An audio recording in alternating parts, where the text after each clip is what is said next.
Bem-vindos a mais um Vamos Pedalar, um programa que fala tudo sobre o mundo das bikes.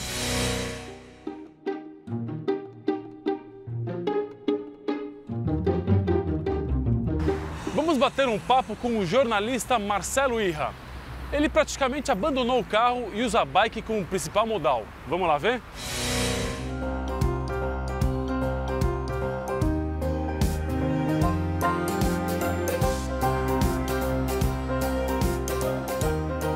A primeira memória de bicicleta foi no sítio, né, que a minha avó tinha um sítio aqui em São Roque, perto de São Paulo.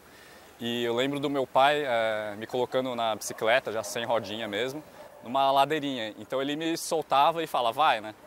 Então nisso eu lembro de desequilibrar, levar alguns tombos, mas tranquilo porque era uma ladeira pouco íngreme, né, e tinha uma terra, uma areia para amortecer. Então eu devia ter cerca de 6, 7 anos, eu não me recordo com precisão, mas foi mais ou menos nesse período. Eu voltei a andar de bicicleta como modal mesmo, já era na época da faculdade, né? Por volta de 2003, quando eu entrei, eu percebi que eu levava muito tempo no ônibus, eventualmente eu até ia de carro, mas não gostava e ficava muito tempo parado no trânsito. E eu morava muito perto da faculdade, então eu falei, tem uma bike aqui que eu usava para pedalar de fim de semana, como passeio, mas vou testar como meio de transporte para ir à faculdade. Então eu percebi que eu ia muito mais rápido, já economizava dinheiro, chegava mais bem disposto para a aula. E então foi nessa época da faculdade mesmo, no começo, que eu comecei a me interessar e usar a mesma bicicleta como meio de transporte, como modal dentro da cidade, né? Hoje em dia eu continuo pedalando, né, desde aquela época. Então eu continuo indo para o trabalho, vou fazer curso, vou fazer compra, vou para todo lugar, casa de amigos, de bicicleta, né? Então já é uma coisa que você vai se acostumando com o tempo. Não, assim, eu considero um ciclista ativo. Eu acho que a partir do momento que você pedala numa cidade como São Paulo, qualquer pessoa que está pedalando já é um ciclista ativo, porque de certa forma ele está indo contra a imposição da cidade feita só para carros, né? Então todo mundo que pedala, mesmo que seja por passeio ou que vá trabalhar todo dia, que faça um pedal mais leve, ele já é um ciclista ativo. Bom, o turismo de bicicleta em São Paulo, ele ainda está começando, né? A gente percebe que com a estrutura das ciclovias, muita gente começou a querer conhecer alguns pontos turísticos de bicicleta. Então eu vejo que mesmo de quem é de fora, percebe que os próprios moradores estão começando a conhecer, a explorar a própria cidade de bicicleta. Então é muito interessante ter essa estrutura, você perceber o aumento de ciclistas na rua para poder conhecer a própria cidade e acaba incentivando que turistas de fora, né, possam explorar a cidade de bicicleta, que é muito gratificante, porque você tem outra relação, né, com a cidade. Você consegue perceber detalhes que você não veria no carro ou no ônibus, você consegue ter uma relação diferente mesmo com o lugar onde você está. Eu gostaria de ver São Paulo daqui a 10 anos com muito mais ciclistas, né, na rua. A gente percebe já um aumento do número de ciclistas no dia a dia, indo ao trabalho, no fim de semana. Então eu espero que a cidade esteja muito mais acolhedora mesmo do que já é. Ela já está melhor do que na época que eu comecei. E que haja cada vez mais gente para poder fazer da cidade mais humana, né? A gente percebe que quem anda de bicicleta tem uma relação diferente mesmo com os outros, com o próprio cidadão, como pessoa mesmo, ele tem essa relação mais próxima e mais humana.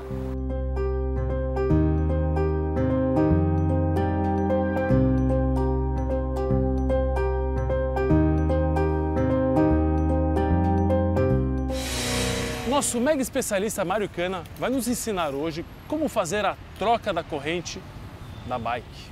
Vamos lá ver? Olá, eu sou o Cana da Ciclo Urbano e hoje a gente vai falar de correntes, como substituir, medir o tamanho correto e etc. Vamos lá? Quando você precisa substituir a corrente da sua bicicleta, você tem que cortar no tamanho adequado. E como saber qual o tamanho correto para a sua bicicleta? Há uma maneira certa e bem fácil de você medir isso, tá? Primeira coisa, você pode copiar o tamanho da corrente antiga, certo? Simplesmente cortar no tamanho e manter o mesmo tamanho. Mas se você está mudando a relação de marchas, você vai ter que fazer essa medição que nós vamos fazer agora. Primeiro você arranca a corrente antiga do lugar, seleciona um ponto vai fazer o corte da corrente com a ferramenta simples, qualquer tipo de ferramenta para abertura de corrente. Pode ser mais profissa assim, ou que tem no seu canivetinho.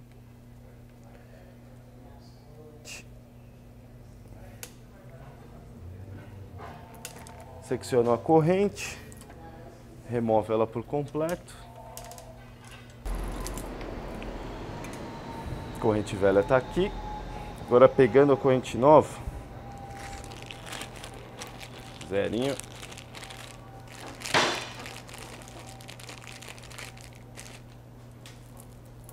Vamos comparar os tamanhos aqui.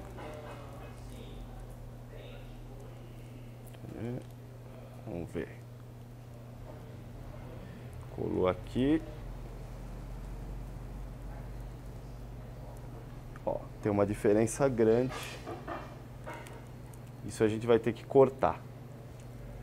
Como fazer a medição do tamanho da corrente? Você pega a corrente nova inteira, passa pela coroa maior do pé de vela e pelo câmbio aqui dianteiro, certo? E você vai passar na maior engrenagem da traseira, tá? Sem passar pelo câmbio, ó, tô passando direto pelo câmbio, certo? Direto pelo câmbio, na maior e na maior. Vamos ver quanto que sobra aqui. Ó, sobra bastante corrente. Você tem que fazer o seguinte cálculo. Onde a corrente coincide, mais um ou dois elos. Provavelmente a gente vai deixar apenas mais um elo aqui, que tá ficando 1,5. Então a gente vai cortar aqui.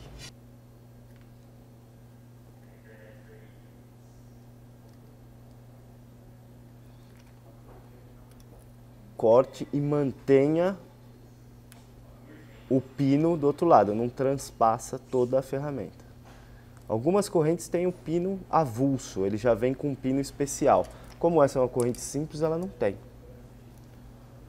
Então, depois de seccionada, a gente volta a corrente para a parte traseira, só que agora englobando o câmbio.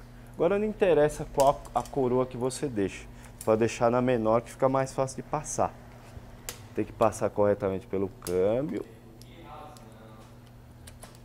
Passa por aqui, primeira roldana, segunda roldana. Saiu aqui. Agora a gente vai fechar novamente a corrente. Então estica a corrente aqui, macho com fêmea. O alicatinho ajuda a dar o primeiro travamento do eixo.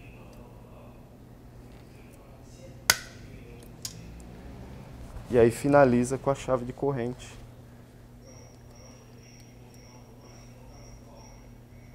De leve, achou o ponto, verifica se o elo tá duro, ó, tá um pouquinho duro, certo? Você faz esse movimento com a corrente aqui lateral, pra cá, ó, tá soltinho, tá vendo? Só regular o câmbio, tá feito a troca da corrente. Ficou com alguma dúvida? Tá com alguma dificuldade para arrumar sua corrente em casa? Manda um e-mail para cana@ciclourbano que a gente troca ideia por lá. Valeu! Depois do intervalo, você vai conhecer um pouquinho da fantástica prova Letap aqui no Brasil. Fica com a gente, hein? A gente já volta.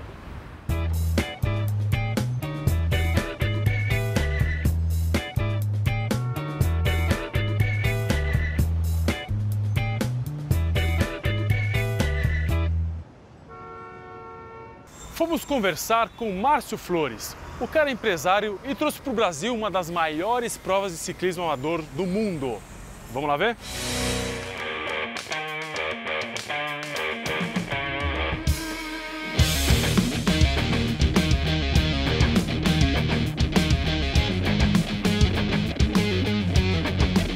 O Letap Brasil começou, na verdade, se eu for colocar de fato como ele começou, foi quando minha mãe não ia me buscar na escola, né? Porque eu morei no interior durante muito tempo e minha mãe acabava falando, filho, vem pedalando que eu não consigo te buscar hoje. Então eu acabava indo pedalando. E como era cidade do interior, tinha muito subida e descida, então eu acabei ficando refém da preguiça da minha mãe. Né, mãe? Obrigado, porque hoje o Letap está no Brasil por sua conta, tá vendo? A essência, de fato, é isso. E comecei a pegar um gosto muito forte pela bicicleta, então pedalei a vida inteira no começo mais por transporte mesmo, e depois acabei pedalando com speed, aí fui entrando em outras bicicletas e fui profissionalizando, entre aspas, né, mais. E em 2013, fazia tempo que eu não pedalava, e pelo menos uns 2 anos sem pedalar, minha esposa me dá um presente. E eu vou dar para vocês até um pedacinho desse filme aí, do presente que ela deu. E ela vem e me toca o telefone, eu desço aqui na agência, olha, tem um negócio para você aqui. Aí quando eu pego uma inscrição para o L'Etape do Tour na França, passar um tempo na França, e no último dia me convidaram para um jantar, eu fui para esse jantar, e aí chegou nesse jantar e falaram, Marcos, o que você acha do L'Etape fora da França? Eu falei, poxa, maravilhoso, né? Só que quem que vai fazer isso, né? Você não tem uma agência no Brasil? Vamos começar a conversar sobre essa história e tal. A gente começou a conversar e a coisa começou a ganhar forma.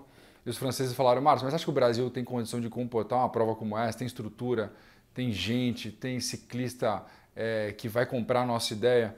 Eu falei, tenho certeza absoluta que sim.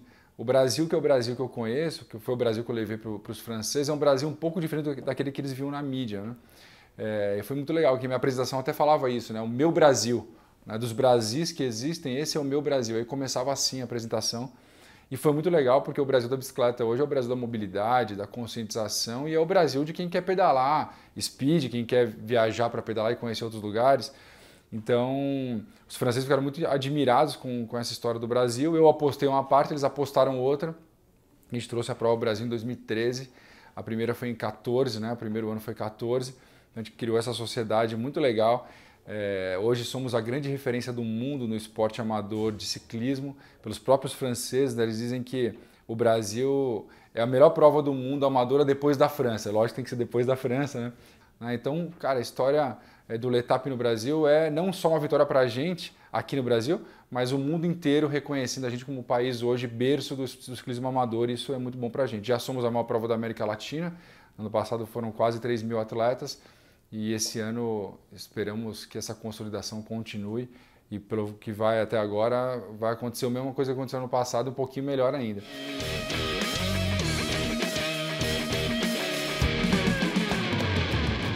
A produção do L'Etape é uma coisa bem interessante, porque quando você vai fazer a prova, né, algo que eu sempre tinha feito, eu nunca tinha feito uma prova, a produção de uma prova, a operação de uma prova desse tamanho, não tinha nem noção como era. Eu sou uma agência de marketing. A agência de marketing faz eventos de uma série de formatos, tamanhos e modelos, mas tão dirigido para um público assim nunca tinha feito. E aí a gente começou a estudar um pouco essa história, né? Como é que vai ser e tal. E só para vocês terem uma ideia, assim, vou falar em valores mesmo. Só a parte médica da prova custa R$500 mil, só a parte médica, né? São 2 helicópteros de resgate, são uma série de ambulâncias durante todo o percurso. Não é um dia só, né? São vários ensaios. Uma semana antes a gente faz uma mini prova só de operação, faz resgate de verdade, levando o atleta da pista como se ele tivesse caído no pior lugar da pista. A gente leva esse atleta que teoricamente caiu, pega esse cara, leva até o hospital mais próximo da região, então a gente faz a operação completa para saber como é, não é só a parte médica. São todos os fechamentos de estrada, tem coisas muito curiosas, acho que ninguém sabe, por exemplo, que a nossa prova tem 250 fechamentos. Quando você fecha uma estrada, você fica responsável por todos os fechamentos. E cada fechamento desse é uma comunidade. Então você imagina essa comunidade que foi fechada, ela não consegue entrar nem sair dali. Só que se ela tem uma ocorrência lá dentro, eu preciso atender essa ocorrência dela. Né? Então se alguém quebra um braço, eu preciso ir lá e preciso atender a ocorrência do braço sendo quebrado daquela pessoa. E é um trabalho que acontece durante todo o ano. Você não faz só no final de semana do evento. Pelo contrário, você passa um ano conscientizando, indo nos hotéis, conversando com as pessoas. O PIB da região cresceu quase 20 milhões, então é um impacto na região como um todo. Para vocês terem uma ideia, a média de ocupação da região era 20% dos hotéis, hoje tem uma ocupação de 70%, então a gente tem ciclista todo final de semana na região de Cunha, né, Taubaté, Guará, Aparecida, então a gente deu um upgrade naquela região ali e todo mundo olha para aquilo lá como uma região de esporte hoje. Então a nossa grande intenção, além de tudo, é deixar um legado para essas cidades, e não só usá-las como o nosso território de ciclismo, mas deixar um grande legado para esse pessoal todo. Bom, a prova acontece dia 24 de setembro, esse ano uma data especial, uma data que chove muito pouco, então a gente gosta de fazer nessa época. Prepare-se para esse desafio. Mesmo a nossa meia prova é uma prova bem complexa. uma prova técnica, não é aquela prova que você decide uma semana antes em fazer a prova. Então, se inscrever antes é muito importante, porque quando você se inscreve para alguma coisa, você firma um compromisso com aquele negócio. Então, você começa a treinar pensando nele, né? A gente é muito assim, principalmente o brasileiro, né? Você tem um negócio na cabeça, mas você precisa ali comprar, né?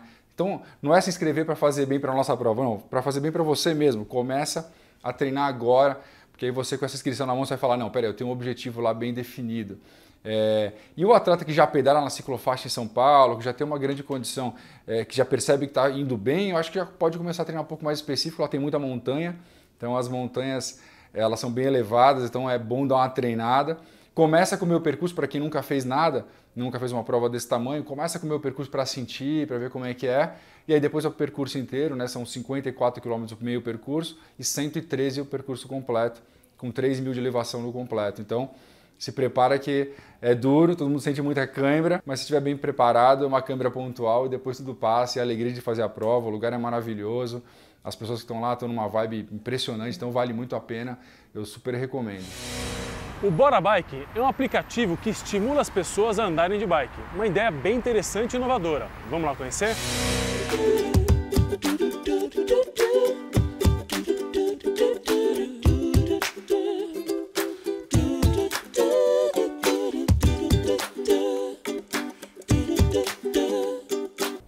O Bora Bike, ele é um aplicativo de incentivo do uso da bicicleta, né? O nosso objetivo é fazer com que as pessoas pedalem mais, troquem o carro ou o ônibus ou outro meio de transporte pela bicicleta. Então, o que a gente quer é incentivar e recompensar o ciclista dentro da cidade, né? Dentro do meio do ambiente urbano. A gente acredita que a pessoa que faz isso, ela está fazendo um bem, né? Não só para si mesmo, né? Muito bom quando você pedala, o prazer que você sente o retorno é muito grande, mas também para a cidade, né? Para as outras pessoas que fazem parte da cidade, para o ecossistema, para o meio ambiente, para o planeta como um todo. Então a gente quer valorizar essa atitude. Então quando a pessoa pedala, a distância que ela pedala é computada, e depois, quando ele atinge as metas que a gente tem na plataforma, ele começa a ganhar prêmios que os nossos parceiros ou que a empresa que ele trabalha colocou para incentivar ele a pedalar. E foi por causa do Bora Bike que eu passei a usar de fato a bicicleta como meio de transporte, eu passei a usar todos os dias. Então foi bem legal, isso aí mudou um pouco como eu encarava a bicicleta. Bom, primeiro você pedala sabendo que você está fazendo uma coisa boa para você mesmo, para a sociedade, e quanto mais você pedala no aplicativo, você vai ganhando prêmios. Então isso é mais uma motivação para você estar com a bicicleta todos os dias. O Bora Bike grava todo o percurso que você fez, te dá a distância, o tempo, a velocidade, quantas calorias você gastou, quanto você economizou de gasolina por não estar de carro, quanto você deixou de emitir de CO2. É bem legal, bem completo. O aplicativo ele é gratuito, ele está disponível na plataforma Android e para o iOS, e ele é gratuito para o ciclista. O nosso modelo de negócio é a partir dos parceiros que anunciam os prêmios na plataforma, então eles têm uma exposição da nossa base de ciclistas, né, e de quem não pedala e que vai lá só dar uma espiadinha. E as empresas que querem incentivar seu funcionário também eles pagam uma assinatura mensal para ter acesso a um dashboard onde a empresa ela determina os prêmios, ela determina as metas e ela começa a incentivar o seu funcionário aí de bicicleta para o trabalho. Essa parceria que a gente fez com eles, a gente dá algum desconto quando a pessoa atinge determinada quilometragem, tendo que a Velo estabelece. Para ganhar o desconto, a gente fornece, no caso a Bora Bike, né, fornece para o ciclista. A parceria da Velo com a Bora Bike assim, é um casamento praticamente perfeito, né, porque eles incentivam as pessoas a pedalarem e a gente que é mais gente pedalando, né?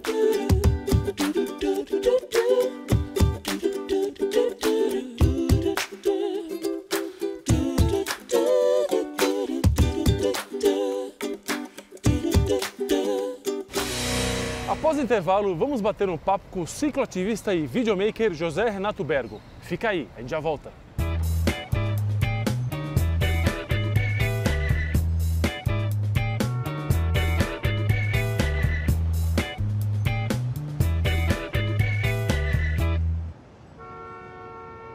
Um videomaker que conseguiu reunir suas duas paixões, a bike e o audiovisual. Vamos bater um papo com o José Renato Bergo, um cicloativista que tem uma história muito legal. Vamos lá ver?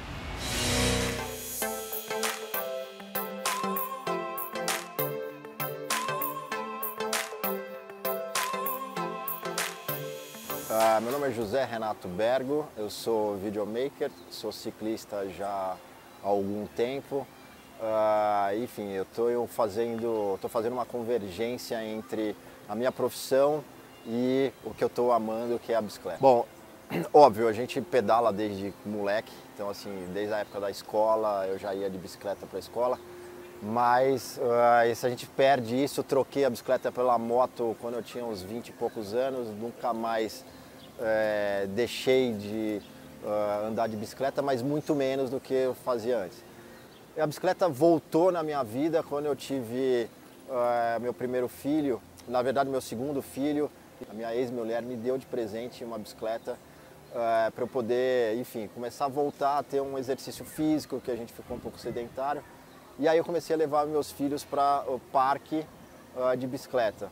Então ela ia com um pequenininho no carro, eu ia com o outro na cadeirinha e foi assim que a bicicleta voltou. Isso foi em 2006, uma coisa assim. Quando eu me separei, eu entrei de novo na bicicleta. Eu acho que muita gente tem isso, assim, quando tem uma situação de transformação, alguns elementos que ajudam essa transformação entram na vida dessa pessoa. E para mim foi assim, eu comecei a pedalar mais, tinha mais tempo para mim, e também uma questão de terapia, comecei a fazer muitos passeios ciclísticos, o cicloativismo ainda não existia. E nesses passeios ciclísticos eu comecei a voltar a gravar, fazer algumas tomadas, alguns filmes, fotografias.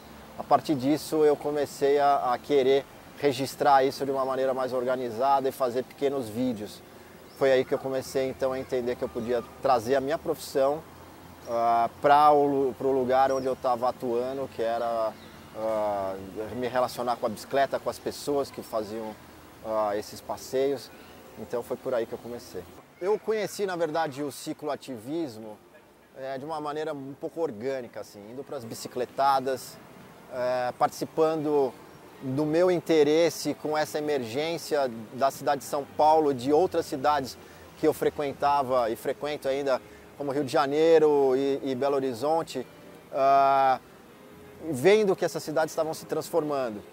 E aí, óbvio, quando você vê que isso precisa de uma argumentação e de um discurso que esteja, de uma certa maneira, pleiteando posicionamentos sociais para o caso da bicicleta, você começa a entrar dentro disso. Mas o ponto alto para mim aí sobre a minha convergência com o cicloativismo é pensar sempre a comunicação e o audiovisual. Então, o que eu entendo que é importante a gente falar de uma maneira imagética sobre esse elemento que a gente gosta, que é a bicicleta. Então eu comecei a unir isso e querer trazer isso para dentro do nosso movimento de uma maneira mais politizada, de uma maneira mais orgânica também. Eu acho que assim, tem grandes possibilidades nesses próximos anos com o conteúdo que já existe, com essa emergência da bicicleta que já está consolidada de uma certa maneira, já não é tão mais emergente, o discurso já está em todo quanto é lugar, seja nas revistas, seja nas propagandas, seja em filmes que estão surgindo, como Bike vs Cars, como o programa de vocês na televisão aberta, como outros projetos como Ciclos, que é aí do Alexandre Charro, meu amigo, que o Itaú e a Vice conseguiram entender que era um branded content e estão colocando. Então eu vejo que existe possibilidades. Agora, do outro lado, os compradores, né, os distribuidores dos canais, precisam entender que o conteúdo nacional é válido, não adianta ficar comprando só conteúdo de fora ou oferecendo um conteúdo que tem muita plástica, mas pouco conteúdo. Então eu vejo que programas como o meu, que falam da diversidade da bicicleta, que falam da coisa contemporânea, da coisa urbana e dessas diversidades que existem aí, eu acho que são pontos super válidos para as emissoras comprarem e entenderem. Eu acho que assim, quanto mais imagem a gente tiver sobre bicicleta nessas plataformas, mais a mensagem vai ser passada de um modo vivo, de um modo correto, de um modo bonito e que atraiam outros praticantes, seja as pessoas que queiram simplesmente andar para um esporte ou por conta de saúde, ou porque entendem que aquilo realmente pode ser uma coisa de ponto de partida de política, de querer transformar as cidades e tal. Eu acho que é por aí.